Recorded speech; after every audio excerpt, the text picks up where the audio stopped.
Congratulations. Thank you. అయితే story వింటున్నప్పుడు అంటే దుష్యంత్ వచ్చి నరేట్ చేసినప్పుడు కానీ సెకండ్ హాఫ్ తీసుకున్న తర్వాత చూసినప్పుడు కానీ ఇందులో ఎక్కడో రంగస్థలం ఫ్లేవర్ కొంచెం ఎక్కువ ఉంది అని ఏమైనా అనిపించిందా చూసాక? కానీ రంగస్థలం ఫ్లేవర్ అని ఏమి అనిపించలేదండి, ఎందుకంటే రంగస్థలం కమర్షియాలిటీ హైస్ అవన్నీ ఉన్నాయి. నేను ఇందాక అన్నట్టు కథ విన్నప్పుడు నిజంగా తను ఒక జెన్యున్గా అప్కమింగ్ కొత్త వాళ్ళతో చేద్దాం అనుకున్న కథ నాకు ఆ టింజే కనిపించింది. అంటే నాకు అంత కమర్షియల్గా స్టార్స్తో చేయాలని ఏమి అనిపించలేదు. అంటే తను రాసుకున్న విధానంలో చాలా అంటే న్యాచురల్గా అనిపించిందండి, దాని టింజే అనిపించలేదు నాకు. అంటే అది రిస్క్ చేస్తున్నట్టు అనిపించలేదు. ఇప్పుడు లాస్ట్ టైం దుష్యంత్ గారిని అడిగినప్పుడు కూడా క్యాస్ట్ టింట్ ఏమీ లేదు అని అన్నారు. But end of the day ఆ ఫిల్మ్లో ఉందే క్యాష్ పోర్టల్ కనిపిస్తుంది, చెప్పకపోయినా వాడకపోయినా కూడా. కొన్ని క్యాష్ సంఘాలు కూడా మిమ్మల్ని ఆల్రెడీ అభినందిస్తున్నాయి కూడా. సో ఇలాంటి ఒక దాంతో వెళ్తున్నప్పుడు, బికాజ్ మీ ప్రీవియస్ 2 ఫిల్మ్స్ అన్నీ కూడా లవ్ స్టోరీ, డిజిటల్ కామెడీ అవన్నీ, బట్ ఇందులో ఎప్పుడైతే క్యాష్ టింట్తో వెళ్తున్నామో కొంచెం రిస్కీ అఫైర్ కదా బేసిక్గా. అంటే ఎవరి మనోభావాలను దెబ్బతినే ఛాన్స్ ఉంటుంది. ఎందుకని ఇంత రిస్క్ చేశారు మీరు? లేదండి, అంటే ఇంటెన్షనల్గా ఫస్ట్ నుంచి ఎవరిని ఇబ్బంది పెట్టకూడదని ఫస్ట్ నరేషన్ చెప్తున్నప్పటి నుంచి మాకు అదే ఉండింది. తీస్తున్నప్పుడు కూడా ఎవరి ప్రస్తావన ఎవరు హర్ట్ అయ్యేటట్టుగా చేయకూడదు అనేది ఇంటెన్షను. సినిమా రెడీ అయిన తర్వాత కూడా 1-2 సార్లు చెక్ చేసుకున్నాం. అంటే మన దగ్గర ఎస్కేఎన్ వీళ్ళందరూ ఉన్నారు కదా, మాకు ఫస్ట్ బ్రెయిన్ వెలుగుతుంది అనమాట, ఎవడు కాంట్రవర్సీ ఎలా చేస్తాడు అని. సో అందుకే అలాంటి స్కోప్ ఇవ్వకుండా జాగ్రత్తలు తీసుకొని చేసాము. సో ఎప్పుడూ రిస్క్గా ఏం ఫీల్ అవ్వలేదు. బట్ యాక్చువల్లీ రిస్క్ అని దేనికి అనిపించింది అంటే, కొత్త వాళ్ళతో ఇంత బడ్జెట్ పెట్టి అంటే కంప్లీట్గా సినిమా ఒక 70-80 డేస్ అమలాపురంలో షూట్ చేసాం. అది ఒక 4 టైమ్స్ అప్ అండ్ డౌన్ చేసాం. బడ్జెట్ వైజ్ ఇవన్నీ అనిపించాయి. కానీ నిజంగా అరవింద్ గారికి థ్యాంక్స్ అండి. అంటే నేను సార్ ఇది బాగుంది చెప్దాం అనుకుంటున్నా, ఇది చేద్దాం అనుకుంటున్నానంటే లిటరల్లీ అరవింద్ గారు లాంటి స్టాల్ వాట్ మా వెనకాల లేకపోతే ఒక కొత్త ప్రొడ్యూసర్ ఎవరైనా సరే ఇలాంటి సినిమా చేయలేరండి. ఎందుకంటే పక్కా డబ్బులు పోగొట్టుకొని వెళ్ళిపోతాడండి. బట్ ఆయన ఉండి సరే ఓకే ఈ కంటెంట్ బాగుంది, మంచి కంటెంట్ చెప్పాలి, పర్లేదు నువ్వు చెయ్యి అని పంపించారండి. అంటే ఆ విషయంలో మాత్రం ఆయనకి థ్యాంక్స్ చెప్పాలి. కంగ్రాట్స్. సుహాస్ గారు, ఇందాక ఆల్రెడీ అంటే దుష్యంత్ గారు చెప్పారు, ఇప్పుడు ఇంటర్వెల్కి ముందు ఒక 15 మినిట్స్, ఇంటర్వెల్ తర్వాత ఒక ½ అవర్ మీరు ఒక బ్యాక్ సీట్ తీసుకొని శరణ్య గారిని ముందుకు పెట్టి ఆ మొత్తం సీక్వెన్స్ అంతా లిటరల్గా ఏంటంటే ఆ సీక్వెన్స్ ఆ గంట చూస్తే శరణ్య గారే హీరో అన్నట్టు ఉంటుంది సినిమాకి. సో యూజువల్గా యంగ్ హీరోస్ లేకపోతే పాపులారిటీ వచ్చిన హీరోస్ అలాంటివి ఒప్పుకోవడం కొంచెం టఫ్ అవుతుంది. సో మీరు అసలు ఎలా పుష్ చేశారని, ఎందుకని పుష్ చేయాల్సి వచ్చింది వేరే క్యారెక్టర్కి మనం అంత లీడ్ స్కోప్ ఇచ్చి? అంటే నాకు నిన్న శివ నిర్వాణ అన్న ఫోన్ చేసి ఒక మాట చెప్పారండి, తమ్ముడు నాకు నీ మీద ఎందుకు హ్యాపీగా ఉంది అంటే నువ్వు మిగతా క్యారెక్టర్స్ కూడా స్కోప్ ఇస్తున్నావు, అప్పుడే కథ నిలబడిద్ది. చాలామంది కథ అదే హైప్ ఉన్నాయన్నీ తీసేసుకుందాం చూస్తారు, బట్ నువ్వు అందరికీ స్కోప్ ఇచ్చావు, దానివల్ల కథ నిలబడింది. బట్ రియాలిటీ ఏంటంటే ఫైనల్గా హీరోకే పేరు వస్తుంది. ఆ కాన్సెప్ట్ కథను చంపకూడదు, ఫైనల్గా ఎలాగో నా పేరు నాకు వస్తుంది కదా. నా ఫేవరెట్ సీన్ కూడా అదే. అంటే యాక్చువల్గా కలర్ ఫోటో చూసిన తర్వాత మీ యాక్టింగ్ పరంగా మీ మీద చాలా ఎక్స్పెక్టేషన్స్ ఉన్నాయి అందరికీ. నాకైతే ఎస్పెషల్లీ అంటే ఇంకొంచెం ఉన్న 2 హార్డ్ హిట్టింగ్ సీన్లు సుహాస్కి పడి ఉంటే బాగుండదేమో. అంటే తీసినవి ఉన్న ఎడిటింగ్ టేబుల్లో ఎగిరిపోయినాయా లేదంటే ఇంటెన్షనల్గా డిజైన్ చేశారా? ఉన్నంత వరకులో నేను చాలా సాటిస్ఫైడ్ అండి. దానికే చాలా అంటే చాలా కష్టపడి చేసాం. ఎడిట్లో లేచినవి ఉంటాయి కొన్ని, బట్ ఉన్నవి చాలు నాకు. డన్. కంగ్రాట్స్ అండి. థ్యాంక్ యూ అండి. సో దుష్యంత్ గారు,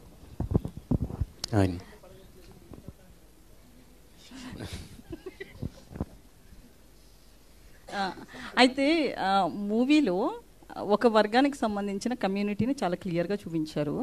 సో ఆపోజిట్ వర్గాన్ని ఎందుకు చూపించలేదు? అంటే ఎందుకు ఈ కొట్లాట అనుకున్నారా? కథ డిమాండ్ చేయలేదు? అసలు ఏంటి రీజన్?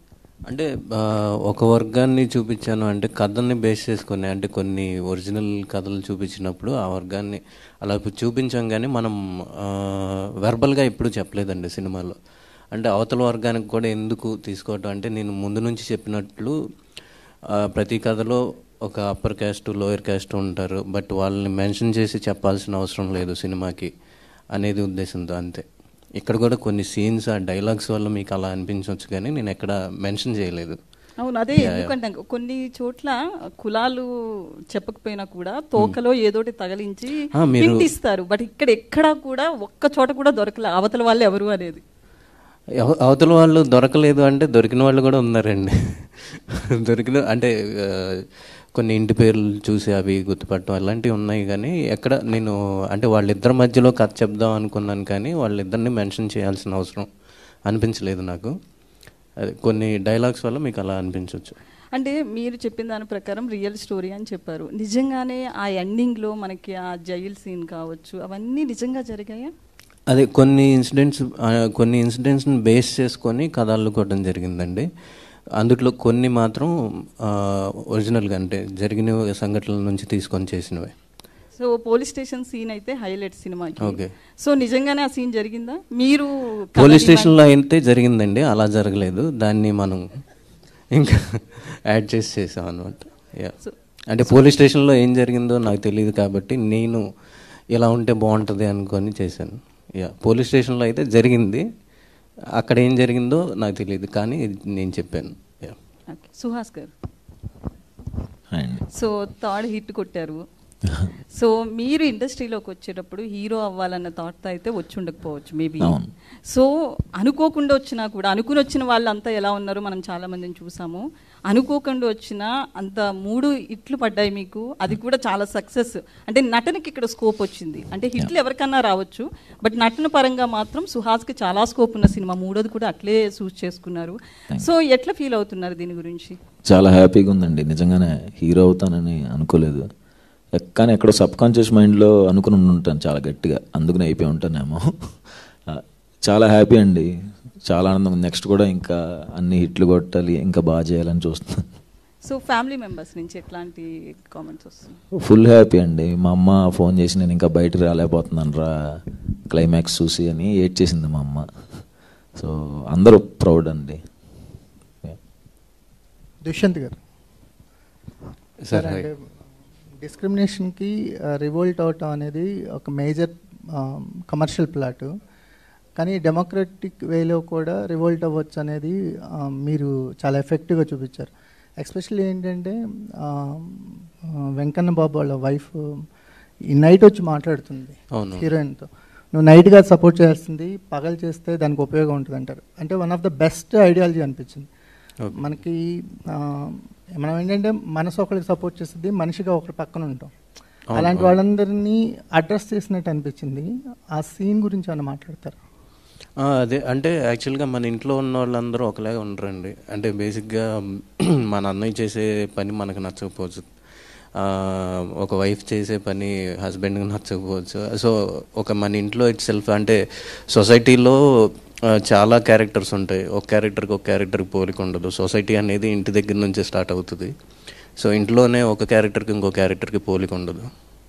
సో దాని నుంచి బాగా అడ్రస్ చేశారండి. అలాంటి ఆ రైటింగ్ చాలా ఐడియాలజీ బాగుంది, మీ writing style. Thank you sir. అంటే ఒక అమ్మాయి పద్మ అనే క్యారెక్టర్ ఎంత ఐడియాలజీగా ఎంత స్ట్రాంగో అలాంటి క్యారెక్టర్స్తో సీన్స్తో ఎలివేట్ అయింది. సో ఏమన్నా రైటింగ్ కానీ లేకపోతే మనకి సొసైటీలో ఉన్న డిస్క్రిమినేషన్స్ని అడ్రస్ చేస్తూ రైటింగ్ రాయాలనే ఐడియాలజీ ఎక్కడి నుంచి మీకు స్టార్ట్ అయింది? అంటే ఫర్దర్గా కథలు ఎలా ఉండబోతుందండి? అంటే ఈ ఐడియాలజీ కొంచెం చిన్నప్పటి నుంచి నేను కమ్యూనిస్ట్లానే ఉండేవాడిని. అంటే కమ్యూనిస్ట్ అంటే ఎక్కువ మాట్లాడను కానీ లోపల ఉంటుంది. సో అదే నేను అంటే ఇక్కడికి వచ్చి ఏదో కొత్త కథ రాయాలి, హైదరాబాద్ వచ్చి కొత్త కథ రాయాలి, కొత్త కథల గురించి ఆలోచించాలి అని ఎప్పుడూ అనుకోలేదు. నేను పెరిగిన ఊళ్ళో, నేను పెరిగిన ఆ వాతావరణంలో నేను చూసిన కథలని అట్లీస్ట్ వాటిని చూపించాలి చాలా ఎఫెక్టివ్గా అనేది. సో ముందు కూడా అలానే ఉంటాయి సార్. సుహాస్ గారు, అంటే మీరు చేసే కథలు ఎలాగా, అంటే నేల విడిచి సాము చేయని కథలు ఎలాగో చేస్తున్నారు, మీ పక్కనుండే కాస్టింగ్ కూడా అలాగే, అంటే వాళ్ళకు కూడా అవకాశాన్ని ఇచ్చే విధంగా కాస్టింగ్ ఉంటుంది. అట్ ద సేమ్ టైం వాళ్ళు కూడా ఆ క్యారెక్టర్కి తగ్గట్టు చేస్తున్నారు. అంటే కాంబినేషన్స్ వైజ్ ఎక్కువ వెళ్ళట్లా, కాంబినేషన్స్ వైజ్ వెళ్ళకుండా క్యారెక్టర్స్కి ఎవరు సూట్ అవుతారో వాళ్ళతో వెళ్తున్నారు. ఇది కాన్షియస్గా తీసుకునే డెసిషన్. అంటే డైరెక్టర్ అంటే మీ తాలూకు కూడా ఉంటుంది కదా? ఏం ఉండదన్నా, ఏముండదా? డైరెక్టర్ అనుకోవటం అది చెప్పాను కదా. మళ్ళీ కథ టెస్ట్ పోయే విధంగా ఏమి చేయను అన్న. ఇలాగే ఉండబోతుందా ఫర్దర్గా కూడా? యా, తప్పకుండా. ధీరజ్ గారు సార్, కమర్షియల్గా అంటే బేబీ అనేది ఒక బ్లాక్ బస్టర్ అయింది.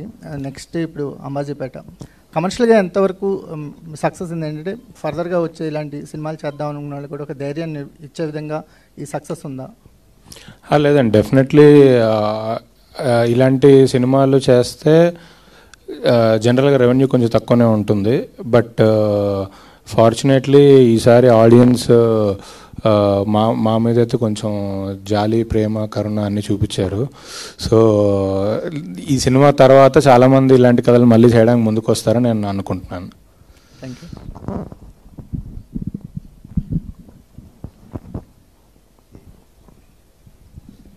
హీరోయిన్ గారు, సో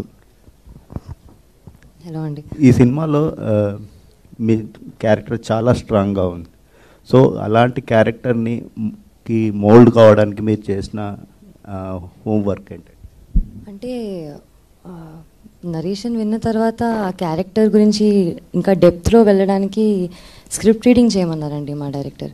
సో ప్రతిరోజు 1-2 టైమ్స్ చెక్కింగ్, రీచెక్కింగ్ అలా చూసి చదివి ప్రతిసారి చదువుతున్నప్పుడల్లా ఓకే ఇంకా డెప్త్ వెళ్ళేదాన్ని అండ్ ఇంకా బాగా చేయొచ్చు, ఇంకేదైనా యాడ్ చేయొచ్చు అని మేము కమ్యూనికేట్ చేసుకునే వాళ్ళం.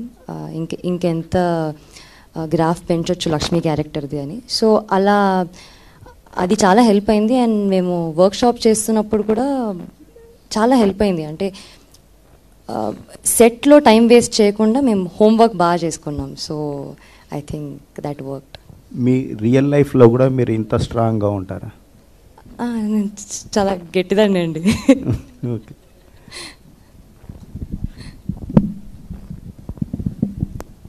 సుహాస్ గారు, hi. Congrats sir. Thank you అండి, థ్యాంక్ యూ. సో మూవీ చూసిన ప్రతి ఒక్కళ్ళు దీనికి అవార్డ్స్ ఇవ్వాలి అని చెప్పేసి చెప్తున్నారు. నిన్న లిటరల్గా అయితే నాయ బ్రాహ్మణ్ సంఘం వాళ్ళు దీని గురించి ఒక సభ కూడా పెట్టి అవార్డ్స్ ఇవ్వాలి అని చెప్పేసి చెప్పారు. మిమ్మల్ని ఎవరైనా అప్రోచ్ అయ్యారా? ఎలా ఫీల్ అవుతున్నారు? ఎట్లా?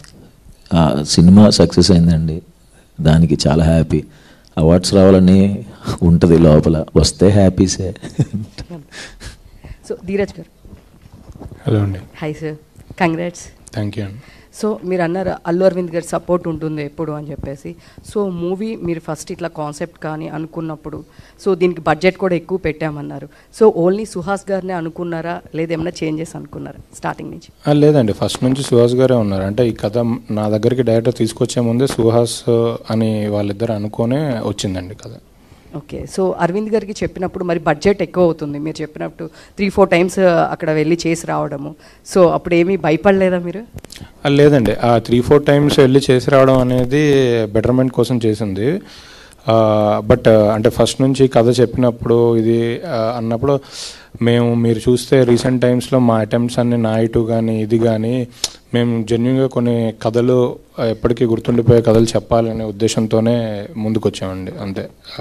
సో కమర్షియల్ వేలో అలాంటి సినిమా స్టార్ హీరో సినిమా చేస్తే 10 కోట్లు మిగులుతుంది, 20 కోట్లు మిగులుతుంది అలా ఆలోచించలేదు. బేబీ కూడా మీరు చూస్తే మేము హానెస్ట్గా చెప్దాం అనుకున్న కథే.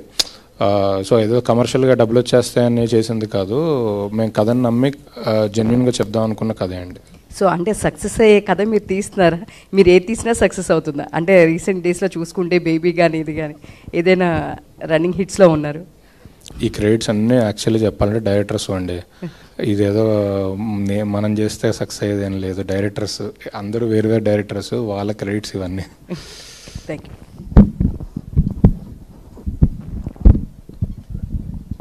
దుష్యంత్ గారు, హాయ్. హాయ్ అండి. యాక్చువల్లీ ఈ సినిమా విషయంలో మీరు సాధించిన ఫస్ట్ సక్సెస్ ఏదైనా ఉందంటే అది కాస్టింగ్ సెలక్షన్ విషయంలో. నాకు వచ్చిన ఏంటంటే సినిమాకి శరణ్య గారి రోల్ బాగా హైలైట్ అయింది, చాలా బాగా నచ్చింది కూడా నాకు కూడా. ఆ రోల్ ఫస్ట్ ఆప్షన్ ఆవిడేనా లేకపోతే ఎవరినన్నా ముందుగా వేరే వాళ్ళని అడిగి తర్వాత ఆమెను ఫైనలైజ్ చేయడం జరిగిందా? లేదండి, ఫస్ట్ ఆప్షన్ ఆవిడే. సుహాస్ గారు, కంగ్రాచులేషన్స్ అండి. థ్యాంక్స్ అండి. కలర్ ఫోటో, అంబాజీపేట రెండు ఏడిపించే లవ్ స్టోరీస్, నవ్వించే లవ్ స్టోరీస్ ఎప్పుడు చేస్తారు? రైటర్ పద్మభూషణ్ చేశాను. శివాని గారు, మూవీలో సుహాస్ లవ్ లెటర్ ఇచ్చాడు, రియల్ లైఫ్లో ఎవరైనా ఇచ్చారా మీకు? లేదండి, ఇవ్వలేదు. All the best. Thank you. Suhas గారు, ముందుగా ఇచ్చే ఉంటారు కానీ మరి మీడియా ముందు మైక్లో వాళ్ళ ఇంట్లో వాళ్ళు చూస్తుంటారు, ఎలా చెప్తారండి? సుహాస్ గారు, హాయ్. సో ముందుగా కొడుకు వచ్చిన వేళ విశేషము సూపర్ హిట్ కొట్టారు. మరి సినిమాలో పేరు పెట్టాలనుకున్నప్పుడు తను పద్మాని పెట్టింది, మీ కొడుకు పేరు ఏం పెట్టారు? ఆ ఆప్షన్ నేను మా కలర్ ఫోటో డైరెక్ట్ సందీప్కి ఇచ్చానండి. వాడు ఏం పేరు పెడితే అదే. ఎందుకు? అంతే, ఆడు నన్ను హీరోని చేశాడు కదా, సో నా హీరోగా ఆడు పేరు పెట్టాలి. సో మేము ఇంతకుముందు ట్రైలర్ లాంచ్లో ఉన్నాం, సుహాస్ హీరో కంటే ఒక మంచి యాక్టర్గా, కమల్ హాసన్ లాంటి గొప్ప యాక్టర్గా పేరు తెచ్చుకోబోతున్నాడు ఇండస్ట్రీలో అని చెప్పి చాలామంది మిమ్మల్ని ప్రశంసిస్తున్నారు. సో ఇందాక ఒక ఆర్టిస్ట్ అన్నారు, సో గుడికి గడికి మధ్యలో అంటే ఒకే నేల ఉంటుంది, చిరంజీవికైనా సుహాస్కైనా ఒకే ఇండస్ట్రీ ఉంది అని చెప్పి. సో ఇలాంటి ప్రశంసలు చాలామంది మిమ్మల్ని అవి వింటున్నప్పుడు ఏమనిపిస్తుంది ఒక యాక్టర్గా? సో ఇంకా ఇంప్రూవ్ చేసుకోవడానికి సో ఎలాంటి కథలు ఎంచుకోవాలనిపిస్తుంటుంది? అంటే పర్టికులర్గా నేను ఈ కథ కావాలా కథ కావాలని ఎప్పుడూ అనుకోనండి. వచ్చే కథ అది బాగుంటే దానికి ఎలా న్యాయం చేయాలి అన్న దాని మీదే ఉంటాను అంతే. డైరెక్టర్ గారు, సో క్లైమాక్స్ విషయంలో కొంతమంది కాస్త అసంతృప్తి వ్యక్తం చేశారు. అంటే చూసిన సినిమా ఓవరాల్గా చాలా బాగుంది, మంచి మార్కులు వేశారు, సూపర్ హిట్ చేశారు. సో క్లైమాక్స్ విషయంలో సో మీరేమన్నా ముందుగా అనుకున్న కోణాన్ని తీసారా, లేదంటే ఏమన్నా మార్చి ఫర్దర్గా ఎట్లా ఏ దశలో క్లైమాక్స్ని పూర్తి చేయగలిగారు? అంటే ఫస్ట్ ఆఫ్ ఆల్ చంపటం అనే దాంతో ఆ పగ ముగిసిపోతే ఆ పగకి అర్థం ఉండదు. సో అందుకనే ఫస్ట్ నుంచి ఇదే చంపకూడదు, అతన్ని ఏదో చేయాలి అనేది ముందు నుంచి అనుకునిందండి. సో అది మీరు అన్నట్లు చాలామందికి అసంతృప్తి ఉంది, బట్ చాలామంది అప్రిషియేట్ అయితే చేస్తున్నారు. అంటే 2 సంవత్సరాలు వ్యక్తి అదే అంటే అక్కడే ఉండడం అనేది తన మానసిక స్థితి ఏ విధంగా ఉంటుంది అంతమంది జనాల మధ్యలో, ఊరి మధ్యలో? ఇప్పుడు సో ఒక జనరల్గా అయితే ఒక పిచ్చివాళ్ళలాగా మారిపోవడం జరుగుతూ ఉంటుంది, కానీ మనిషి కాన్షియస్గా ఉండడం, సో గుర్తుపట్టడం అనేది సో ఏమన్నా జాగ్రత్తలు తీసుకున్నారా, అట్లే ఆలోచన చేశారు? ఎలా ఉన్నాడు అనేది అతను జాగ్రత్తల కంటే కూడా అతను ఊరి మీద ప్రవర్తించినప్పుడు ఊరు సిచ్యువేషన్ ఎలా ఉండిందో అతని సిచ్యువేషన్ కూడా అలానే ఉండింది అని చెప్పడం యాక్చువల్లీ అక్కడ ఉద్దేశం. సో అదే. మీకు ఎట్లాంటి ప్రశంసలు? ఏం లేదండి, బేసికల్లీ కమర్షియల్ సినిమాగా చూస్తే లాస్ట్లో విలన్ని చంపేయాలి. బట్ మనం తను రాసుకున్నప్పుడు కానీ మేము తీసినప్పుడు కానీ కమర్షియల్ సినిమాగా చూడలేదు. అంటే తను రియలిస్టిక్గా కొన్ని వాల్యూస్ దీంతో రాసుకున్నారు. సో 2 పాయింట్స్ మీరు ఇప్పుడు అన్నది ఏంటంటే 2 years అక్కడ ఎలా ఉన్నాడు అని. దానికి ముందు యాక్చువల్లీ ఒక డైలాగ్ ఉంటుంది సినిమాలో, తప్పు చేసింది వాడు అదే ఊర్లో, అందరూ చూస్తుండగా అక్కడే తప్పు చేశాడు, శిక్ష పడాల్సింది కూడా అదే ఊర్లో అందరూ చూస్తుండగానే పడాలి. ఇప్పుడు ఎక్కడో రాజమండ్రి సెంట్రల్ జైలుకి తీసుకెళ్ళి అక్కడ ఉండి వాడు అక్కడ హ్యాపీగానే, అదొక డైలాగ్ ఉంటుంది, అక్కడ కొవ్వొత్తులు అదే ఇస్తరాకులు చుట్టుకుంటున్నాం, కొవ్వొత్తులు తయారు చేసుకుంటున్నాం, హ్యాపీగా బతికేస్తే కాదు. వాడు చేసిన తప్పు వాడికి ప్రతిరోజు గుర్తు రావాలంటే అదే ఊర్లో అక్కడే సెల్ కట్టాలి, అక్కడే అందరి ముందు అదే సెంటర్లో కట్టి వాడు ఏం కోల్పోయాడు లైఫ్లో అనేది తెలియాలి అనేది ఉంది. సో తన ఇంటెన్షన్ అనేది కొంచెం స్ట్రాంగ్గా కన్వే అవ్వలేదేమో, బట్ తను రాసుకున్న విధానం అంతా కరెక్ట్గానే ఉందండి. ధీరజ్ గారు, ఈ సినిమాలు వస్తే ఎవరికి వస్తాయి, సో ఎవరికి ఇవ్వాలనుకుంటున్నారు? మీ ఆడియన్స్ అయితే ప్రతి ఒక్కరు కూడా, అంటే మెయిన్ యాక్టర్స్ సుహాస్ కావచ్చు, శివాని కావచ్చు, శరణ్య, నితిన్ గారు, so every one award goes to ప్రతి ఒక్క క్యారెక్టర్కి ఇవ్వాలనిపిస్తుంటారు. సో మీరు ఎవరు గెస్ చేస్తున్నారు? ఈ సినిమాలో పనిచేసిన ప్రతి ఆర్టిస్ట్కి, టెక్నీషియన్కి, డైరెక్టర్కి, అంటే రైట్ ఫ్రమ్ సుహాస్, శరణ్య గారు, నితిన్ గారు, డైరెక్టర్, రైటింగ్కి కానీ, డైరెక్షన్కి కానీ, ఎడిటర్కి కానీ, ఆర్ట్ డైరెక్టర్ కానీ అందరికీ రావాలని కోరుకుంటున్నాను. నిజంగా అలా వస్తే కనుక, అంటే ఇలాంటి వాళ్ళని చూసి ఇంకా 10 మంది చాలా కాన్ఫిడెంట్గా వస్తారండి ముందుకి. నితిన్ గారు, సో బ్రిలియంట్ పర్ఫార్మెన్స్ మీది. సో మా ఇండస్ట్రీకి తెలుగులో సరిగ్గా విలన్స్ దొరకట్లేదు అని చెప్పేసి నిరాశపడే డైరెక్టర్లకి తెలుగు మాట్లాడే ఒక చక్కటి సో విలన్ దొరికాడు, సో ఒక మంచి నటుడు దొరికాడు అని చెప్పేసి ఈ సినిమాతో సో ప్రేక్షకులు కన్వే అయింది. సో క్లైమాక్స్ పోర్షన్ విషయంలో సో మీ ఎట్లా ఉండేది, మీ అక్కడ మీ ఎక్స్పీరియన్స్ ఏంటి సార్? అంటే మీరు ముందు అడిగిన క్వశ్చన్కి ఒక ఆన్సర్ చెప్తాను. అంటే 2 years నుంచి అక్కడ ఉంటే ఒక మనిషి ఎలా అవుతాడు అనేది, అది మామూలు మనిషి గురించి మనం ఆలోచిస్తే మనకి ఆ థాట్ వస్తుంది. వెంకట్ బాబు అనే వ్యక్తి 2 years కాదు, 10 years కాదు, లైఫ్ లాంగ్ అక్కడ ఉన్న వాడు అలాగే ఉంటాడు. సో అది వాడి క్యారెక్టర్.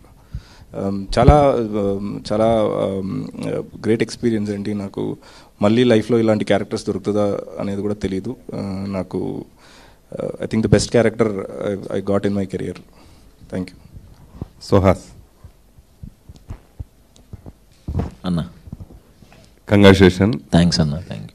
నీ పెర్ఫార్మెన్స్ నెక్స్ట్ లెవెల్ అంటే బ్రహ్మరథం పడుతున్నారు అందరూ కూడా.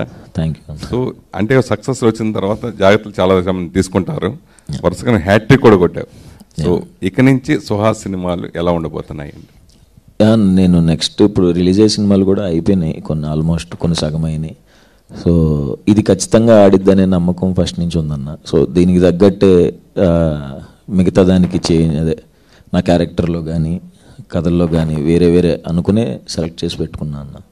అంటే మామూలుగా కెరియర్ బిగినింగ్లో 1-2 సినిమాలు ప్యాడింగ్ పెట్టుకుని సపోర్ట్ క్యారెక్టర్ పెట్టుకుని ఇప్పుడు వరుసగా ఈ సినిమాలో కూడా అదర్ క్యారెక్టర్స్ గురించి ఎక్కువ మాట్లాడుకుంటున్నారు, బాగా ఎక్కువ మీ క్యారెక్టర్తో పాటు. అట్లా 2-3 సినిమాల వరకు చేసుకుంటారు, తర్వాత సోలోగానే ఇంపార్టెన్స్ పెట్టుకుని మిగతా ప్యాడింగ్గా పెట్టుకుని అట్లా చేసుకుంటారు కదా. అలా భవిష్యత్తులో కూడా నీ మారే అవకాశం ఉంటుందా? అంటే నెక్స్ట్ కొన్ని సినిమాల్లో ఉన్నాయన్న ప్యాడింగ్స్, దానికి తగ్గట్టు కథలకు తగ్గట్టు ఉన్నారు. ఈ కథకి తను ఈ ఫేసెసే కావాలనుకున్నాడు. సో అదే వర్కౌట్ అయింది అనుకుంటున్నాను. సుహాసే భుజం మీద ఎత్తుకుని సుహాస్ ద్వారా ఈ సినిమా సక్సెస్, సుహాసే ఫుల్గా ఉండేది అని అంటే లేదన్న. ఈ సినిమాలో శరణ్య నేను ఈ సినిమా ఫర్దర్గా అంటే కంప్లీట్గా నేను ఏమోనన్నా ఆలోచించలేదండి. ఇప్పుడు కథ చేసుకుంటూ వెళ్ళిపోతున్నాను తప్ప అంతే. తను చాలా గ్రౌండెడ్గా ఉన్నాడు, అలానే ఉండనివ్వండి. మీరు అప్పుడే స్టార్ హీరోస్ అని మీ మీదే అంతా నడపాలి ఉంటుంది కదా. సక్సెస్ పుట్టాడు కాబట్టి డెఫినెట్గా ఎదగాలని కోరుకుంటాం కదా. తను కూడా ఎదగాలని కోరుకుంటే స్టార్డమ్ తెచ్చుకోవాలని ఉంటుంది కదా, సక్సెస్ అవ్వాలన్నావు కదా. సో అవును. సో మామూలుగా కొన్ని బ్యానర్స్ సక్సెస్ అసలు మామూలు బ్లాక్ బస్టర్ సక్సెస్ కొడుతూనే ఉంటారు, కంటిన్యూ చాలా చూసాం మనం. అలా గీతా ఆర్ట్ సంస్థ కూడా అరవింద్ గారు ఇది నెంబర్ 1 ప్రొడ్యూసర్గా ఎన్నో సక్సెస్ ఇచ్చారు. సో ఆయన కంటిన్యూషన్గా ఆయన వారసత్వంగా అనుకోవచ్చు. మీరందరూ వరుసగా ఎస్కే గాని కానీ మీరు కానీ బన్యవాసి కానీ ఇలా మీరు సక్సెస్ కొట్టడం, పైగా ఈ సక్సెస్ కూడా చాలా ఇంపార్టెంట్. చాలా రోజులు ఆపి మళ్ళీ బడ్జెట్ పెరిగిపోయి ఇలా జరిగింది కదా. సో ఈ సక్సెస్కి అరవింద్ గారు మీకు ఇచ్చిన కాంప్లిమెంట్ ఏంటి? సో ఎలా ఫీల్ అవుతుంది? ఈ సినిమా ఎప్పటికప్పుడు రషెస్ చూశారండి అరవింద్ గారు. అంటే ఎప్పటికప్పుడు తన వాల్యుబుల్ ఇన్పుట్స్ ఇచ్చి మమ్మల్ని అంటే ముందుకి పుష్ చేశారు. అంటే క్లైమాక్స్ విషయంలో యాక్చువల్లీ కొంచెం ఎక్కడో కమర్షియల్గా ట్రీట్ చేయడం జరిగింది. అది దాని మీద చాలా రోజులు డిస్కస్ చేసాం. అంటే ఇది కరెక్టా, ఇలా కరెక్టా అని అన్నప్పుడు వాసు గారు వచ్చి కమర్షియల్గా తీయాలంటే ఈ సినిమాని ఎందుకు, ఏ సినిమా అయినా తీయచ్చు కదా, ఇది ఇలా చేయకూడదు, జెన్యున్గా చెప్పాలి అన్నారు. దాని తర్వాత మేము మళ్ళీ వెళ్ళి రీషూట్ చేసి ఇవన్నీ చేయడం జరిగింది. బట్ అరవింద్ గారు ఎప్పుడు సినిమా చూసినా చాలా కాన్ఫిడెంట్గా చెప్పారు. యాక్చువల్లీ ఆయన ఫస్ట్ రషెస్ చూసింది ఊర్వశి రాక్షసి సినిమా ప్రీ రిలీజ్ ఫంక్షన్లోనే చెప్పారు నెక్స్ట్ చేయబోతున్న సినిమా కథ ఎలా ఉండబోతుందని. తర్వాత బేబీ సినిమా అప్పుడు కూడా చెప్పారు. అంటే ఈ సినిమా మీద ఆయన ఫస్ట్ నుంచి సూపర్ కాన్ఫిడెంట్గా ఉన్నారు. ఆయనకు బాగా నచ్చిన సినిమా. రిలీజ్కి ముందు ఒకసారి మేము చూసుకోవడానికి ఇదే స్క్రీన్లో ఇక్కడ ఒక ప్రివ్యూ వేసుకున్నాము. ఆ రోజు జస్ట్ ఓన్లీ మేము ఒక 5-6 మెంబర్స్ ఉన్నాం. ఆ రోజు అసలు అరవింద్ గారు అయితే నేను నా లైఫ్లో మర్చిపోలేను. నేను ఆయన ఎలా రియాక్ట్ అవుతారా అంటే ఫైనల్ కాపీ కదా, చూసి ఎలా రియాక్ట్ అవుతారా అని కొంచెం నర్వస్గా నిలబడి ఉన్నాను. ఆయన వచ్చి భుజం మీద కొట్టి, ఇలాంటి సినిమా తీసి ఇంకెందుకు ఆలోచిస్తున్నావు, వెనక భయపడుతున్నావు ఎందుకు, ఇంకా అసలు నీకు తిరుగులేదు అని మెట్లు దిగుతూగా చెప్పారు. ఈ సినిమా ఏ ఏరియా ఎక్కడ అమ్మొద్దు, కంప్లీట్గా ఓన్ రిలీజ్ చేస్తున్నాం. ఈ సినిమాని మనం ఎంత నమ్ముతున్నాం అనేది మార్కెట్లో ఎగ్జిబిటర్స్ కానీ డిస్ట్రిబ్యూటర్స్ కానీ తెలియాలంటే మనం అసలు ఈ సినిమా ఎక్కడ అమ్మొద్దు అన్నారు. అలానే మేము ఓన్ రిలీజ్ చేసుకున్నాం, ఎక్కడ సినిమా అమ్మలేదు. హలో సుహాస్ గారు. హాయ్ అండి, కంగ్రాచులేషన్స్ ఫర్ హ్యాట్రిక్. అయితే కలర్ ఫోటో తర్వాత you are in proved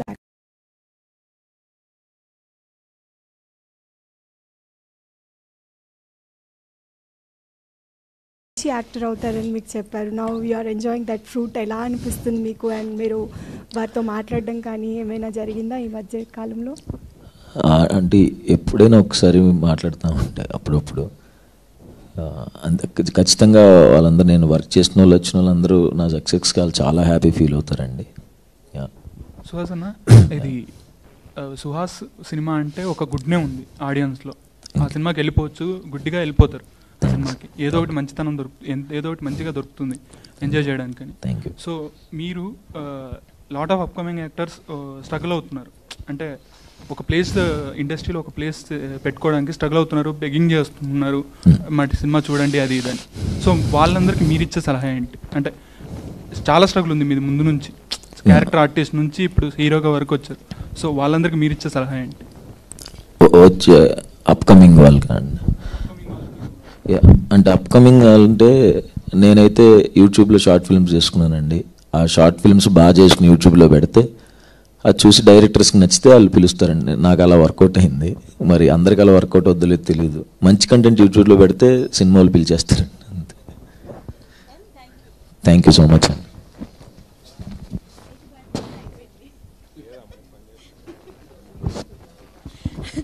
thank you అండి, థ్యాంక్ యూ సో మచ్.